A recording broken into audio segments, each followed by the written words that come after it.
So it's Jason Archer here from Abacus Bio, here with Max Tweedie from B+LNZ Genetics, and the four guys here are the managers of the beef progeny test commercial farms that we've got operating in New Zealand. So might just get you guys to introduce yourselves just briefly, and I'll start with you, Simon, seeing you were keen to kick off. Righto, yep.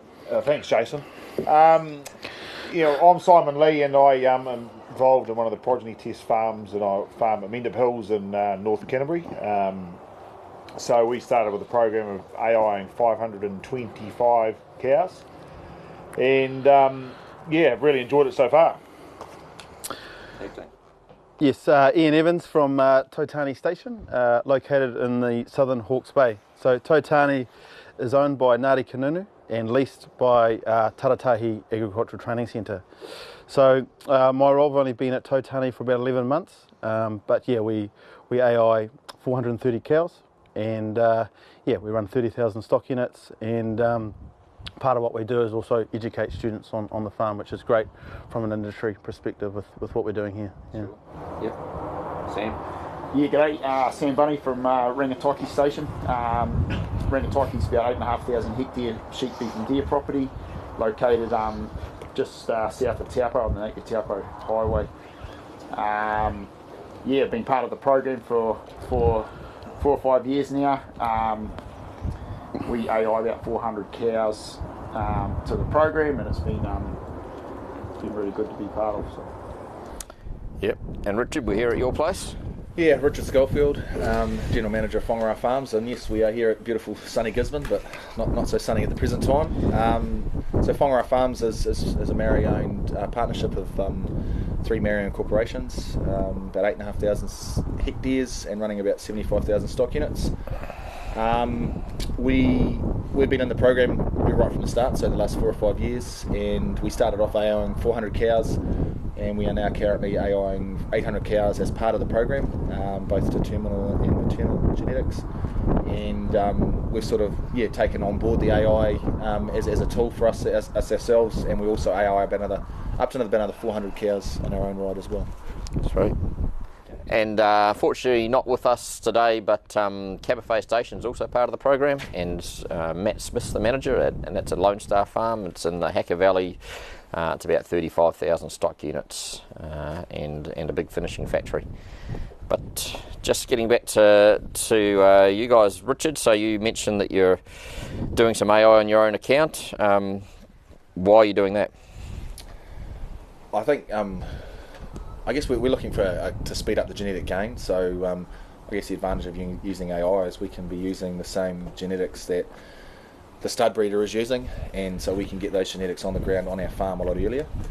And I think that's been the biggest driver for that. I mean, there's also other sort of genetic technologies that we're trying to sort of get into and look at around genomics and things like that. So for us, it's around genetic gain and trying to speed up that genetic interval and to get that progeny on the ground and get the increased growth rates, the better carcass characteristics and things like that. Yeah. So Sam, first time we met in the Rangataiki office there, you were saying that one of the things you wanted to find out from the project is a good bull worth the money you pay for them? Because bulls are a pretty big expense in your operation. So what are you thinking so far? I think just the awareness of EVVs has been a crucial part of the program for us, and using a different range of breeds and a different range of EVVs has really shown just given us an understanding of the benefits, and through that AI program, which we were, I guess, concerned a little bit in terms of the logistics of doing it, found it's been a very simple process to do, and as Richard said, a really good way of bringing great genetics into the system, Is it pretty niggly, the AI? Like how many times you have to get the cattle in? We do a 4-yarding process, but it's it hasn't been an issue really. It's at a busy time of the year. There's always it's at a time of year where a lot of your other farming operations are occurring at the same time, but it's a well-run, thought-out, planned process, and it's been relatively simple. So it's something that if we weren't part of the program, we'd probably consider if we needed to bring the genetics into our herd. Sure. Yeah. And Ian, you mentioned the student involvement with Taratahi, so... Yeah, so I mean, look, it's been a great program to be involved with, being able to share the learnings of the Progeny Test with the students, but also our staff as well. And I think there's been some really awesome learnings there, and being able to have that information going to those guys, because those guys are the future of our industry. In terms of the AI process, using technology, they're all very adept at using technology and EID and that type of stuff, apps on phone. So it's just the next step, and I think it's been a great asset, or added to our business. Yeah. Because you're a bit of an old hack with Progeny Test, really, aren't you? Yeah, Max. Yeah, look, I was been involved in the sheep Progeny Test as well for a few years prior to Totani as well. So and the processes are fairly similar through sheep and cattle. They've got their slight differences. So yeah, I guess it's not, or trial work in general or research work in general isn't new to us. So it's pretty straightforward. Yeah. Yeah. And some awesome learnings, I think, is the key part. Yeah. Cool. And Simon, you took this program on and it was a little bit dry at the start. Then you had an earthquake. You still there? Yep. No, still there. No, I suppose from my point of view, what I've sort of learnt is probably being exposed to different technologies, AI systems which were never, done before on a commercial, sense. Exposed to different genetics that we probably wouldn't have ever thought of using, and seeing how they've correlated and been related down to in EBVs. And I've got so much out of the information, and we will carry on with our own tailor-made sort of AI program. Genetics wise, but it's sort of probably for me and my staff really expressed what there is to be gained from genetics, and more giving us more direction really. Because we've used a lot of different bulls in the Progeny Test, haven't we? Do you think that's that's changed the way you've thought about cattle? You think there's too much in terms of variation? There's definitely a lot of variation within the industry, and I think I'm pretty safe to say that, because and I suppose it's really refined to me, on what direction I'm taking. But everyone's different, with land type, contour, climate, everything. So, Yeah. So when we first arrived, I remember you saying that you wanted to chuck a couple of Chevrolet bulls in the mix just to see how they went. And last time I was at your place, I saw a couple of Chevrolet bulls in the paddock now. Yep, that's right. Yeah. Terminal size? Yeah, terminal size, and then we're also leading on from that, buying bulls, bull sales, winter sales, looking at more the the sire lines and dam lines and the EBVs, probably a lot closer than I have in the past, in the last 20 years. Yep. I think picking up on Simon's point, like the EBV for 200 day weight is obviously very strong. And so in our system, which is predominantly a store property, that's become a big focus, and we've got that ability to trust that now when we're purchasing bulls on that particular EBV. Sure. Yeah. And in terms of setting your programs up for success in terms of the AI and cow condition, what have you guys learnt from what we've been doing? You have to look after your cows a lot more than what we used to. So you need to set them up so that you're looking around that sort of 7.5 condition score. So condition scoring is something that, whilst in our situation we've been doing it for a fair while, condition scoring of our sheep, we hadn't really got into it with our cows as much as we have as being part of the program. But I mean, that's now a standard sort of process for us. So we do a fair bit of condition scoring, not only of our Progeny Test cows but also our other cows as well. And it's a matter of actually monitoring those condition scores and treating the lighter ones and looking to target that sort of 7.5 condition score, around mating. So and that's been proven with the data that you guys have that the project's produced. Yep. That will get the best strike rate.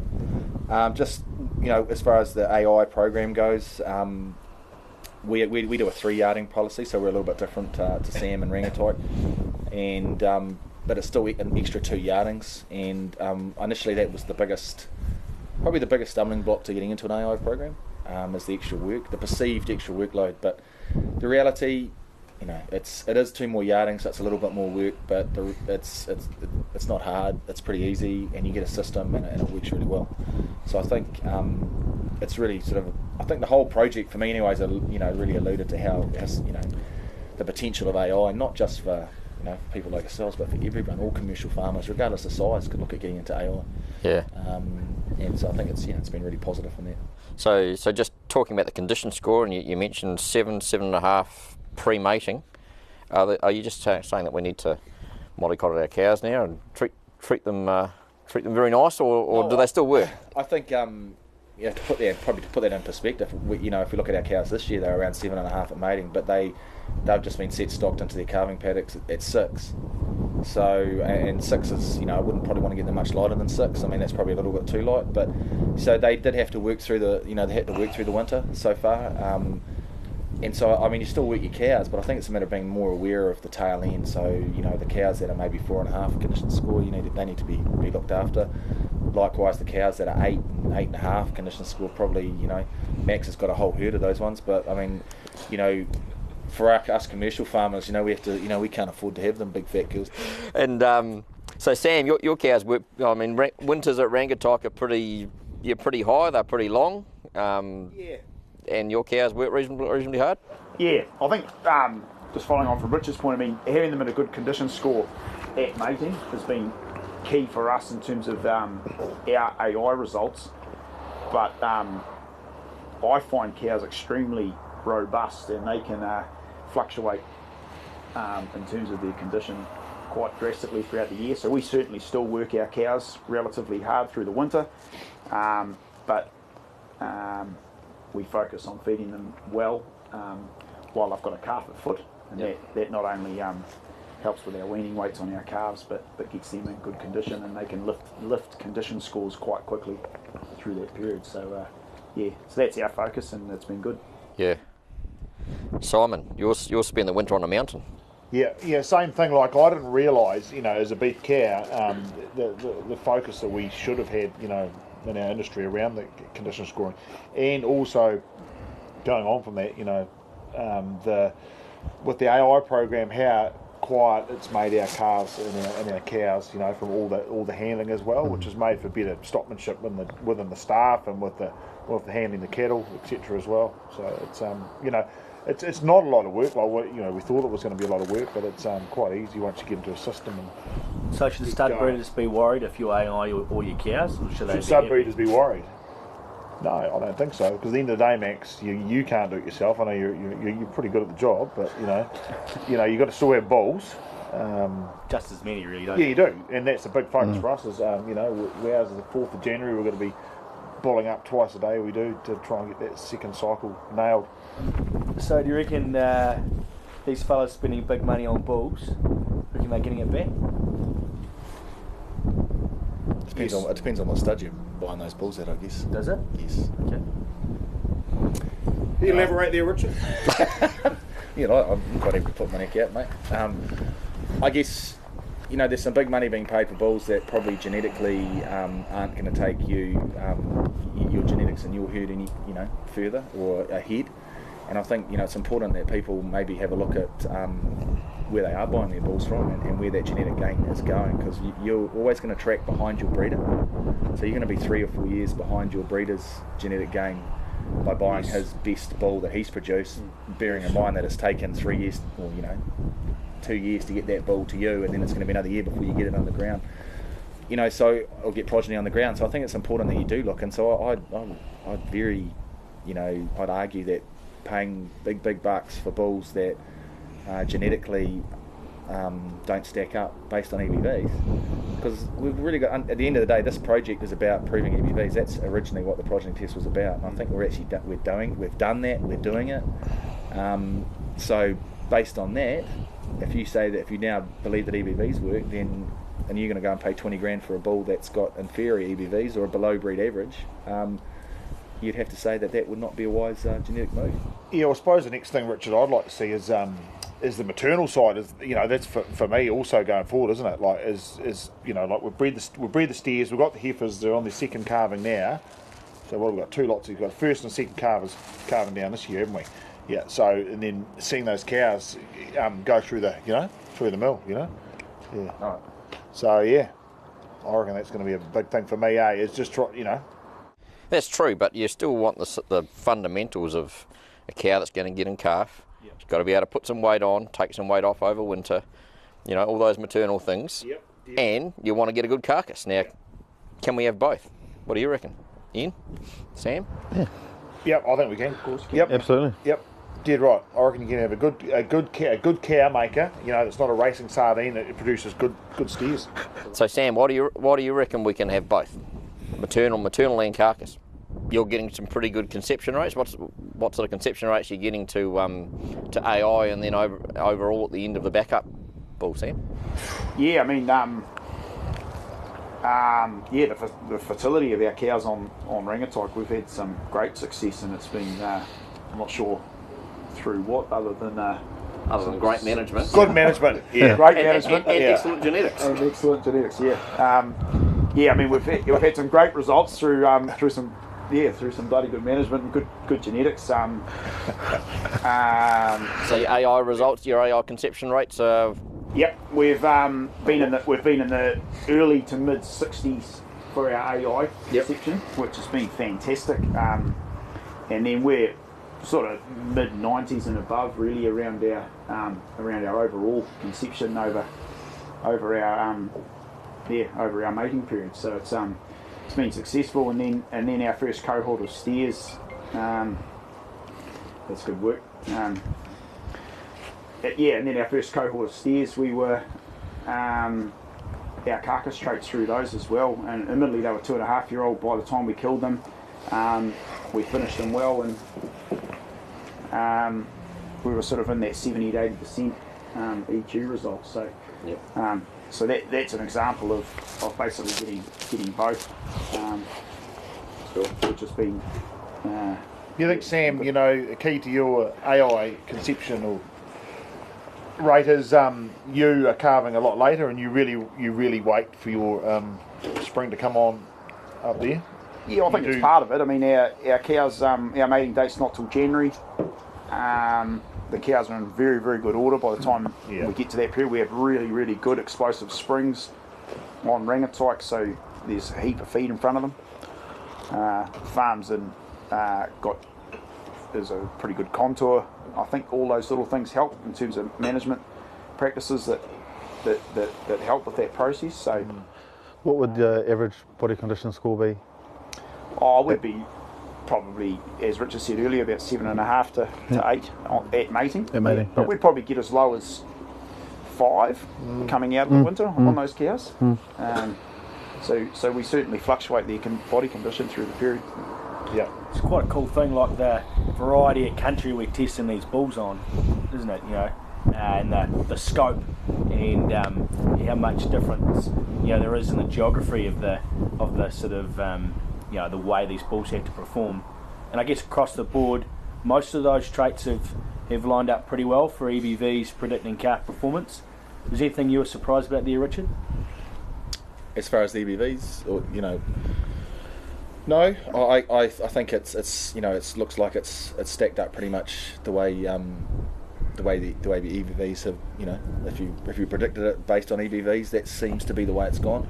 I disagree with you. It's great that there's a wide range of different different contours, different environments, different systems, practices, different systems. It's bloody awesome, because it really shows that that they do actually work, and they work in any environment. Yeah, it doesn't matter where you are. Yeah. So that's actually really cool. I think I do get frustrated that we're having to even spend time to actually do this. For me, it'd be good to actually crank into some of the other genomic technologies that are out there and do a bit more work around that. To get to the next level. I've been happy with it. It's we've used a wide range of bulls, and like everybody else, so we've used bulls that we would never ever use, commercially. And I think, as being part of this project, to be able to show the full length and breadth of the genetics that are available. So, and look, it's been great to see that. It's also been great to see some places like Cabernet and maybe Rangatoik that are getting really great hit rates of EQ. I think it is important, probably, and we are changing our policy slightly to actually maybe to better capture that potential that we have actually got with those genetics. to move to more of a 2.5 year sort of finishing policy with our steers as opposed to 18 months. With the 18 months, I don't think we're giving them enough time to actually fully, fully display that genetic potential. So, but yeah, it's been great. So that's not a trade-off with, a more efficient system, or is it realising that extra sort of investment you're putting in size? Yeah, I think a bit of both, really. I mean, I think there's a bit of a cost. I mean, there's other reasons why we're doing it, sort of biosecurity and things like that, Max. But I think, if you sit down and work it out, we're killing those steers at sort of that 270 kilos, 280 kilos, whereas if we take them to sort of 330, 340 and get a better EQ hit, then there's potentially an extra 30, 40 cents per kilo just on getting a better EQ hit on those cattle, and we'll actually see them. We're a fully grass system as well. We don't actually have the crops in there to help us get them to that heavier weight. So in a full grass system, you are struggling to really get them, into the 300s, into the low 300s on grass within 18 months. And that's when you're starting to see the differences in the eating quality. Yeah, I mean, I think so. I think it will be interesting to see, and I think it's something that we're going to have a look at. We've put a lot of focus on carcass characteristics within our herd, as well as growth. So we probably do need to get some payback on that. Yeah, and we saw that with our steers. I mean, with the same group, we underkilled a lot. Just giving them the opportunity to express those genetics is important, and I think it's something that I've learned anyway, taking them to heavier weights and actually finishing your cattle. I think a lot of us probably don't realise what's required to really finish your cattle, and that's something that we've learned anyway. One point I will make on that, though, is in the last 2 or 3 years, the schedules have changed completely. The returns that we potentially can get from cattle are a lot greater than what they were 2 or 3 years ago. Yep. And I think that changes the whole field as well. You're now killing steers at $2,500, 2.5-year-old steers. Well, it's big bucks. I mean, back we were struggling to get $1,200. So I think it's changed, and I think there's a lot more value to be added to those cattle. So that changes the whole economic proposition as well by taking them through an extra winter. And you'd argue it's probably going to get even better in terms of the difference between higher eating quality and commodity beef, I guess, or manufacturing beef. Yeah. And so that creates a whole lot of opportunities around changing your system management around how we do things. And I guess an example of that obviously being at Totani for only about 10 months. They killed one lot earlier about in July, changed what we did when I got there, and all of a sudden there was a big lift, and obviously that was the season as well. So I think when you've got some low hanging fruit like some eating quality stuff, people change to make those economic returns. Yeah. And do you think it's cost your business to chase those returns, or do you think it's a gain? Like, have you done something special to achieve that? I'd like to see us get paid more for those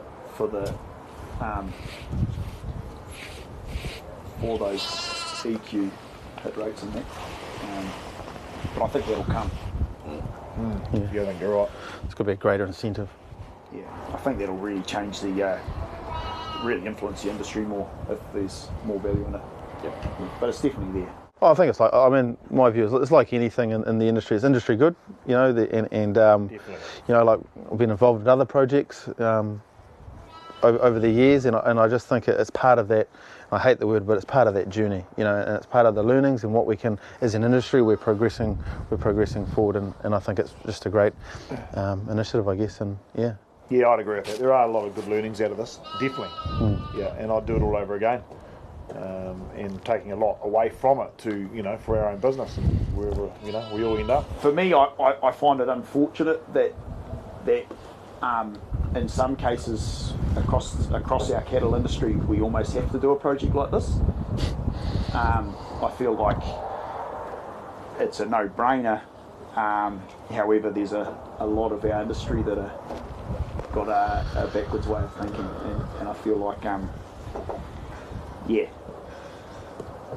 I don't know where I'm going with that. Well, that's a good comment, though. I'd agree with that, and I've already made that comment. But I would agree with you, Sam. And I think my sort of parting comment would be just encourage farmers to actually really get in and analyse where they actually want to go, what their goals are, where they're actually wanting to head. Most farmers, profitability is a big driver. And so I just encourage people to have a really close look at, because genetics and profitability, it all ties in, and the decision that you make on a bull, today is going to influence your herd for the next 8 to 10 years at least, and it's going to influence your profitability for the next 8 to 10 years. So it's a big decision. Genetics is a big decision, and for farmers, there's things that are out of our control. We're out of our control when it's not nice and sunny and gizzy. It's actually a cold day for once. But things are out of our control. But genetics is something that we have 100% control over. You have 100% control over what bull or what ram you put over your ewes or your cows. So I just encourage farmers, that's something we can have full control over that can actually make a big difference to your bottom line. So I just encourage guys to get into it and investigate it and get some advice and make some good decisions. So Richard, you mentioned before about taking things forward and getting into genomics, and you and I have talked about where we could go with some of the data that we've collected on your herd. What excites you?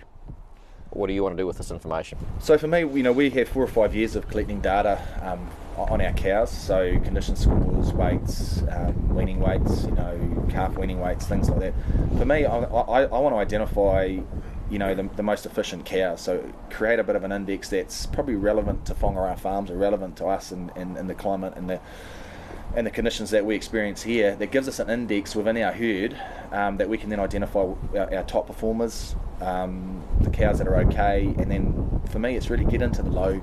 If we can get rid of the bottom 25%, the inefficient cows, which is actually increase our productivity and ultimately our profitability if we can identify those cows, and then actually focus on the best cows based on that index. So that's something that's going to drive, that really excites me, and also just some of the genomic technologies that are used around the world. So heifer select is one where you can have a DNA sample and make a genetic choice on a heifer, as a calf, and so make your decisions earlier, smarter, using the technology that's available. Yep.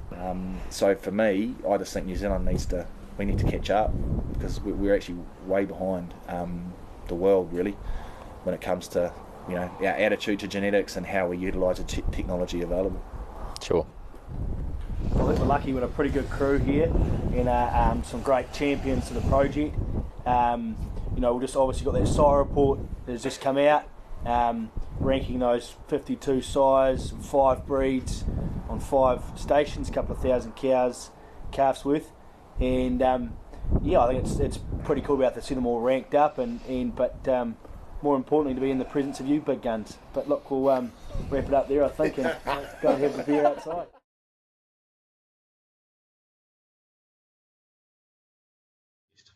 Yep, so from a commercial farmer trying to buy bulls, I would say one is we've shown that you can realise the benefits of EBVs under commercial conditions, so you can have confidence when you're buying your commercial bulls that actually you're going to get the return on investment in your system.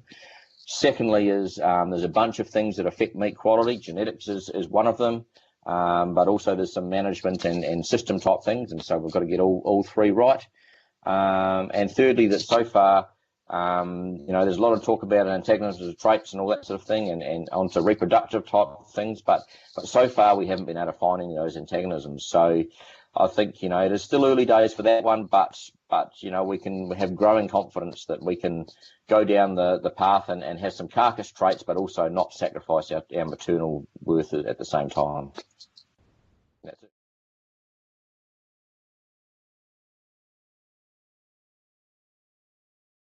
Rightio. Jason, EBVs are lining up well. So when we see how much the size EBV turns into calf performance across all the traits, they're lining up pretty bloody well. So 73% of those EBVs turn into calf performance. Some better than others, but most on average doing really well. So that needs to be backed by solid recording and good recording plans. And so that's something, performance recording and completeness needs to be considered. Number 2, we're not seeing a relationship between sire, IMF EBV and other traits. So heifers are getting in calf easily. They're not leaner or fatter. IMF isn't having a consequence. And then thirdly, there's certain structural traits that we're seeing that are more problematic and more about the sire. So watch out for rear leg angle, front foot angle, and front claw shape when you're selecting bulls and when you're talking to your commercial clients.